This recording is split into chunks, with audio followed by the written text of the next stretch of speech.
of positive numbers where this function is increasing. Now it turns out it's useful to rewrite the original problem as a pair of fractions, and you'll see why in just a moment. But do note that 8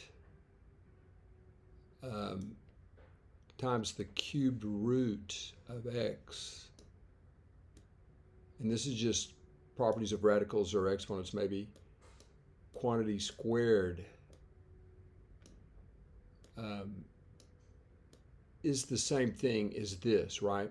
And so that would explain why you can cancel one of them and get this fraction on the right, pair of fractions on the right. You see, one of these terms will cancel with this term down here, right? So there's two of them, one of them cancels, and so you get 8 cubed root of x plus 5 over the cubed root of x, all right?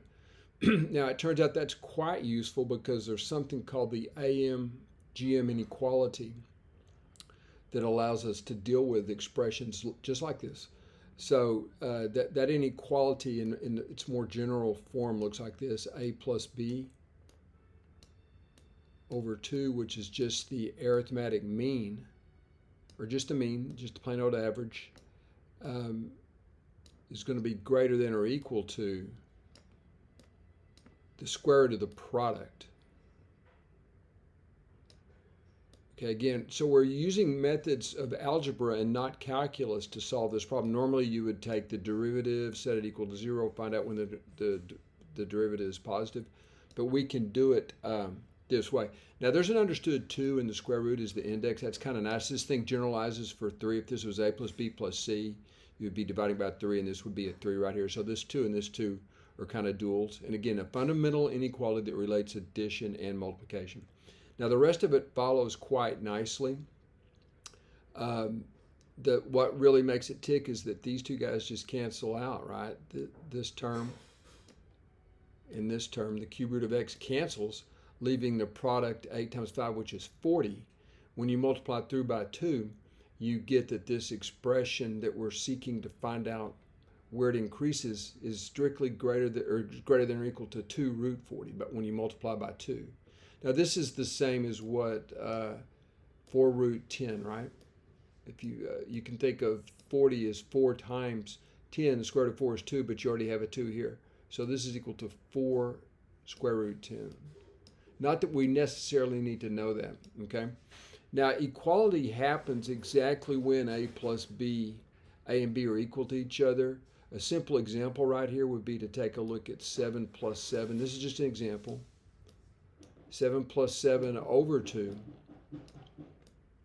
is actually equal to the square root of 7 times 7, right?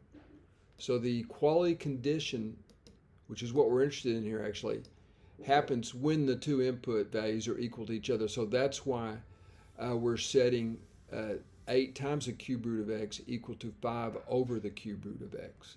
Okay, now a little bit of algebra here will show us that you end up with the cube root of x squared, and that happens when you multiply through by the cube root of x, right?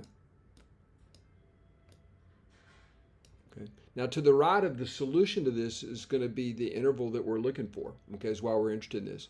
So this is equal to 5 over 8. We're trying to solve for x. Now, let's see, folks. It's useful here maybe to think of this in terms of your rational exponent. So this would be x to the 2/3, right? So you see, we would get right here that this would imply that x is equal to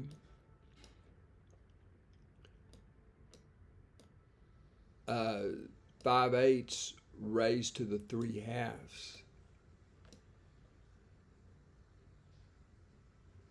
Right? If you raise both sides to the 3/2 power, we're going to get what we want here. 5/8 raised to the 3/2 power, right? But notice that's just the very same thing if you use radical notation. Is x is equal to the square root of 5/8 quantity cubed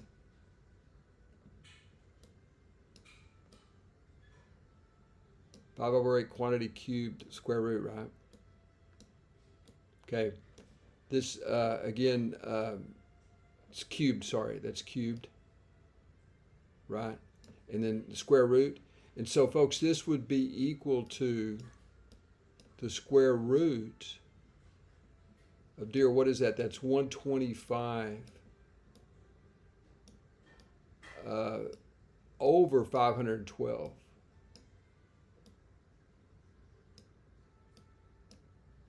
But y'all notice, again, this is about 1/4 right here. So this is approximately equal to, let me put a lazy equal sign here. This is approximately equal to the square root of 1/4, right? Just approximately. It's fairly close. 4 times 25, 4 times 125 is 500. And so this is approximately the square root of 1/4. But the square root of 1/4 is equal to 1/2, right? Again, an approximation, but pretty close. Now, y'all, I have the graph right underneath here, and you can take a look. That would be right around 1/2 right there, right? Now, notice that also 4 root 10 is approximately 4 times 3, which is, so it's a little bit greater than 12, right? It's approximately 12. All right, that's the maximum value if you don't trust what I've done so far. And if you'll take a look here, this graph, that's about 12 right here, right? The y-coordinate here, the y-coordinate would be approximately 12, right? Which is consistent with the computer-generated, software-generated graph. This is 12, 14, 16, 18, 20, right? So it'd be a little bit bigger than 12. And then, of course, this value that we get right here, 1/2.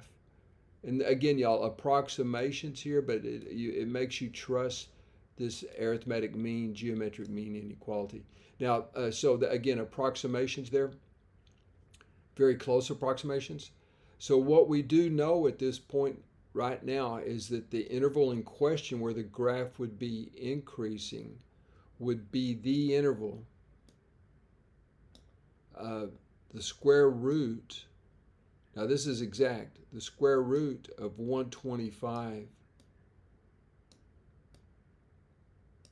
over 512, which we've seen is very close to 1/2.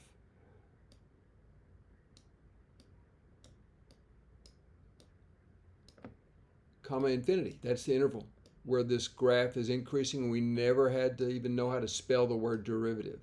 So this is the answer to the problem. That's the answer to the problem, and we answered a few more questions along the way. Hope you guys enjoy.